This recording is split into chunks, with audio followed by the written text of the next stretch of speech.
G'day guys! So today's video is part 2 of the Seagull Models Xtreme Decathlon build series. So last video in part 1 was really just the initial unbox. Well, wasn't really an unboxing, but got it out of the box and onto the work table. And it was more of a case of just starting to get things organized and check over the model itself to make sure there was no issues with it in the build, because it is an ARF kit. So in this video we're going to start with, I guess you could say initially start with building things. Not major stuff, but it's starting to get the ball rolling because there are some things I want to do. So what we're going to do is we're going to go over to the table and we're going to continue on from there. Alrighty, so here the plane is in its current state. So I've done a few things off camera that didn't really feel that they needed to be filmed. But what I have done is I have installed the receiver, and I have also installed the Spectrum Synapse system, gyro system, and also, if we look here too, got the lighting module and the small remote switch installed as well. I spent a while going over things off camera since from the previous video, mainly because just trying to work out where I want to put things in this model. Even though it is a really big model, I want to make good use of the space, not so much that I can fill up the space in the small area, but makes it easily serviceable if I have to. So like removing batteries, or if I have to remove, the receiver or the gyro system. What I also did too is, because within the manual for the receiver, it says to place the satellites in certain areas and in certain orientations for adequate reception. So the main receiver, which is this one, I'll just twist the light a little bit so it's not blinding everyone. So this is the main receiver here with the antenna. This is the one that sends all the telemetry to the radio. The secondary one is over here. And then right down there is the third satellite. And so what I've done is, so the secondary one is facing that way. The primary one is, as you can see, what I've done is I've 3D printed a mount for it. So it's the signal is going out like that. And then down here, you probably can't see it too well on camera, I'm not too sure, but as you can see, it's facing that way, and it's also on a 45-degree angle because I've 3D printed another little mount for it as well. So, and what I've done as well is trying to make the wiring as neat as possible. I'm waiting for a few things to come from a hobby shop it's called Desert Aircraft. I get a lot of, I guess you could say, knick-knacky stuff from there, and plus I get, because they deal with a lot of large-scale stuff, I get props and things like that. But yeah, so I'm waiting on a few little clip things for making the wiring nice and neat, because it's going to be inevitable that I will need to service the aircraft at certain points in its life. And I want to make the wiring nice and neat so it's not like a bird's nest in here. So that's kind of what I've done at the moment. So with the synapse system, the gyro system, I decided to put it up here. Reason being, so it's out of the way from the receiver and the switches, and it's not it's in a spot because the manual states to have it as close to the CG point, like the CG point of the aircraft. So in the manual for the aircraft, it says 170 millimeters back from the leading edge. So this follows the profile of the leading edge. So 170 millimeters is here. So if we can imagine that line going down, so that's the line going down, and this is virtually in that middle, and that's the reason why I've placed it there. So it's right in the middle, or as close to the middle of like your pitch and your roll and your yaw. So just so it works, I guess you could say, works properly. So what I intend to do in this video, some small things to basically get it ready for the majority of the build before we really get into it. So like I mentioned in the previous video, I kind of want to 3D print some things.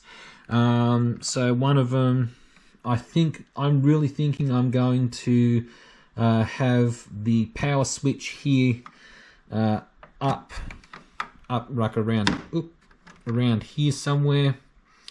And along with that, what I also need to do is, because this the engine in this is petrol or gasoline powered, it needs its own ignition battery.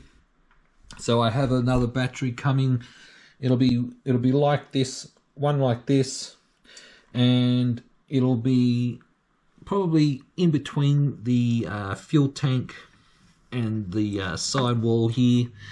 I'm thinking of doing it like that, but because of the ignition, I'm toying with the Opti switch here. So that's the remote kill switch.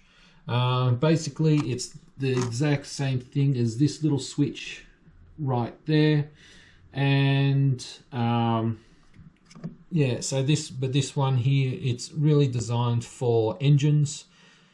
So I'm thinking of mounting it right there, just in between where the pilot and the instrument panel is, just under there. And I'm thinking, because it has a LED to signal whether the ignition is active or not, having the light maybe right next to the power switch. So I'm thinking of 3D printing something to go here next to the right near the pilot, but at the moment that's still kind of in a planning stage. I'm also thinking of maybe having that LED drilling a hole in the middle of the instrument panel here. I'll just get the light so we can get a bit better view. So in the middle of the instrument panel there, drilling a hole and having the light, the little LED, just sitting in there. So that's one of the ideas that I have. The other thing too, what I will be doing is I will be making the power leads for the receiver and the batteries, because as I mentioned in the previous video, the plugs that you see here are IC3 plugs, and the plugs here on the batteries are XT60. And what I have are these plugs here, so these will act as an adapter. But what I intend to do is, I've already drilled the holes And I'm sorry if the screen is flickering because of the light. It's showing up on the screen here, but I've marked out where I'm going to put the two XT60 plugs.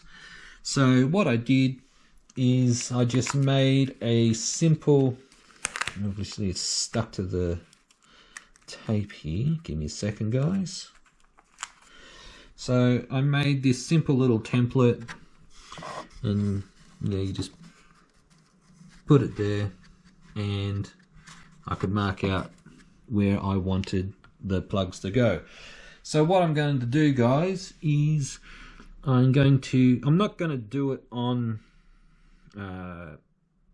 camera, but I'm going to make up the plugs and show you the finished product. Alrighty, so got the leads done. So these are the IC3 plugs that come with the receiver, so that it's basically I think they call it an EC3, but it's Spectrum's variation of it because of the little plug bit in the middle, but we aren't using that. So it goes from IC3 to XT60, and so the idea now is, I'll just use this. So the idea is that it plugs into the back here, goes underneath, travels along, and will go to these parts here. So what I'm going to do off camera is get my Dremel out, and I'm going to cut out the holes and mount them in, and we'll continue from there. Alright guys, so got the plugs installed. The hole's a little bit bigger than I expected. I'm glad I didn't film it. There was quite a bit of faffing about to get them in, because I had to, well, what I had to do was I had to get my hand in here, and yeah, and I mean, I'm not very, my hands aren't exactly small, and yeah, trying to get it underneath and hold it, and then, you know, screwing it in. So got those in, and they are plugged into the receiver. So now one of the next things I want to do now is I've got a rough idea on the design I want for the battery. So like I said in the previous video, the batteries are going to go here. I'm going to more than likely, yeah, I'm of two minds. Do I 3D print a tray, or do I just put some dual lock tape? Now, well, not tape, it's where's that battery gone? It's this stuff here. So this is a battery I was just using to test some servos, but it's this dual lock stuff here. So if I put that there, and then with this Velcro, have it looped around the batteries, I'm thinking that's probably going to be the easiest solution. That way, if I need to take the batteries out, then it's just a case of undoing the Velcro, and yeah, I'm thinking that's probably the best solution. So we've got that there, and yeah, I'm thinking that's probably my best solution, is to do it like that, mainly just because it makes it so much easier. And it's so, like, if I have to take the batteries out, it's just a case of, yeah, undoing the Velcro there, and then unclipping them from the dual lock tape, or the dual lock strip. So I think I might do that. But what I am going to do is I'm also going to, here is it? I'm also going to 3D print a mount for this switch. I don't really want to start drilling holes into the wood here. I think it'd just be easier to just have it so, you know, the switch is there, and because when you have it at a certain height, because we've got the door here,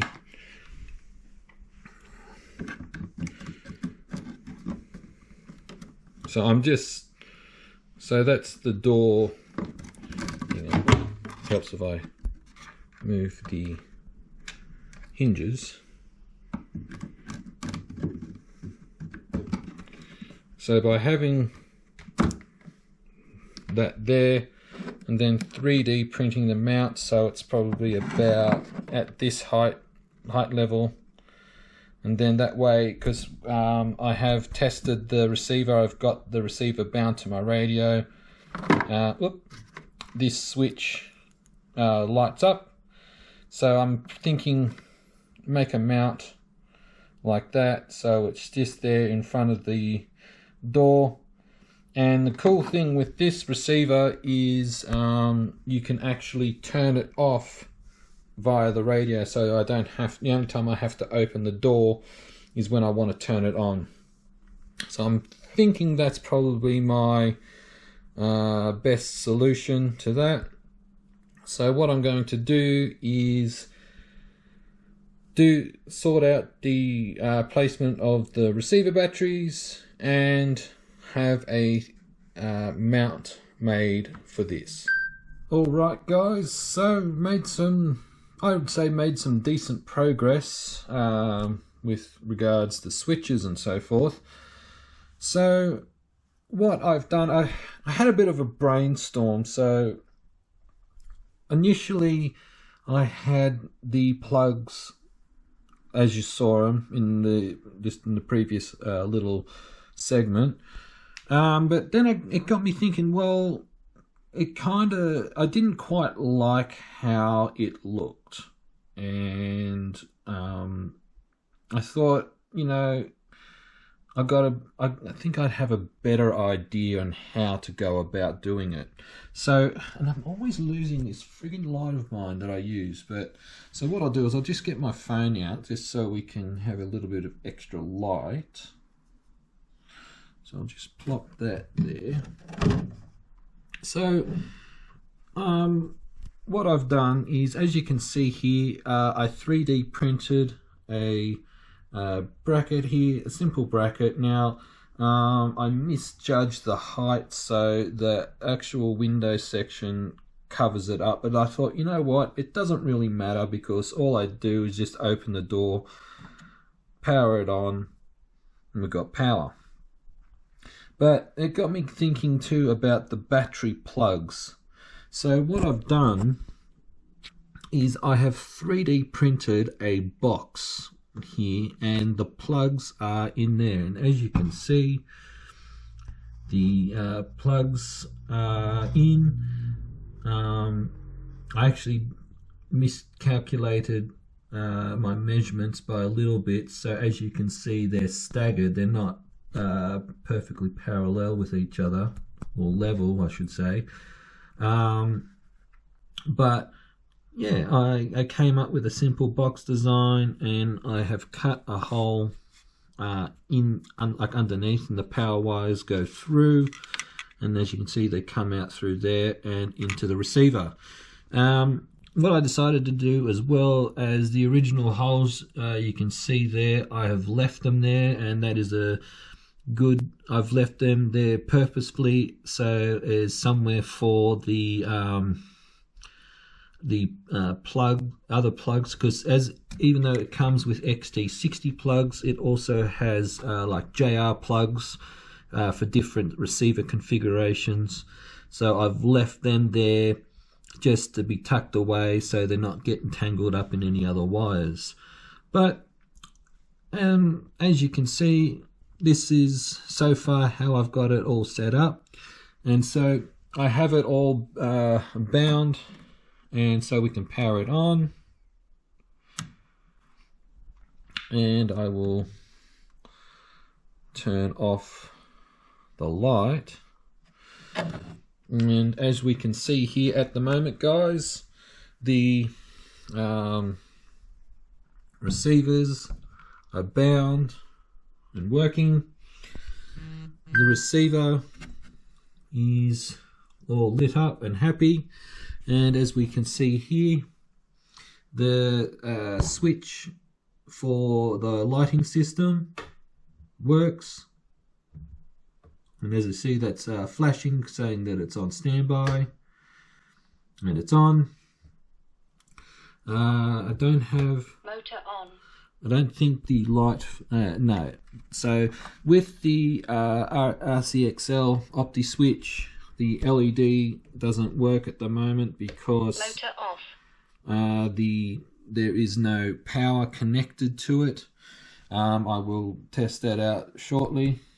But a really cool thing I found with this receiver, so as you know, with majority of your receivers, there are a few exceptions, you know, this is your only power button. However, with Spectrum, I found this to be really cool. So you don't have to open the door to turn it off. You double tap the power button, and you can either put it into sleep mode, or you can shut it down. So with sleep mode, you can set it for 30 minutes or for when you want, and you can tell it to wake up. Or we go to shutdown, and turns off the receiver. So that's a nice little feature. And then obviously you just hold the power button, and your receiver and your radio turns off. So that's what we're doing at the moment, or have done right now. So the next thing I want to tackle is, so the kit comes with these false, I guess, seat backers, or like backrest of the seat, just for a scale appearance. So, you know, you'd put, say this one would go here. Probably it won't balance properly, I don't think. Okay, so that one will go there, and this one obviously goes behind the pilot. However, as we can see, I have the Synapse gyro mounted directly behind the pilot figure because, as I mentioned, you know, he's the center of gravity, and I've got it in the middle. So what I'm going to do is, obviously this will go here, but obviously it's going to not fit into it won't sit properly because of the gyro system. So what I'm going to do here is I'm going to carefully mark out the dimensions of this, and we are going to cut this out just so it'll fit over the gyro system, but I'll do it in such a way so if I have to remove this at any point, I can just undo those 3 screws, oops, and it'll just slide from underneath the seat here. So I'll be back in a moment. Alright guys, so I have made the little slot for the gyro system to fit under the, I guess you call it the seat backing.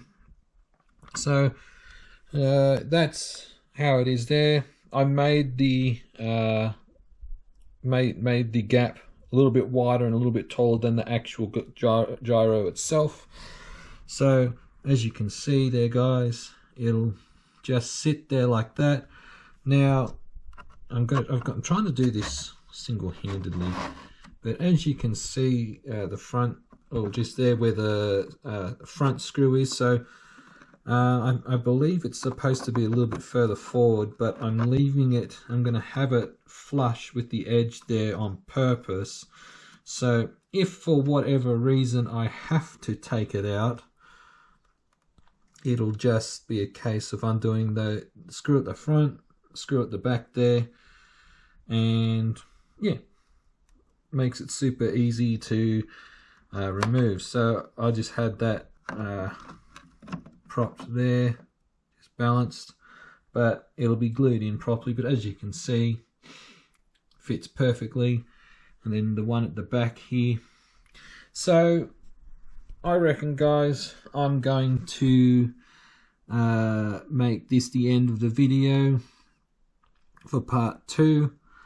So really, guys, I've accomplished what I wanted for this video and in here. I might do a few small things off camera, I'm not too sure, but I'm quite happy with this progress. I'm happy with how the plugs are for the batteries, happy with where the switch is for the lighting system and the actual lighting module. Next video we're going to start looking at preparing the electronics, like preparing the servos for the control surfaces. So that would require making the extension leads for the servos and so forth. So I hope you've enjoyed this video, guys. If you have any questions or have any tips or things like that, please don't hesitate to drop a comment. But until then, guys, as always, enjoy your hobby and cheers.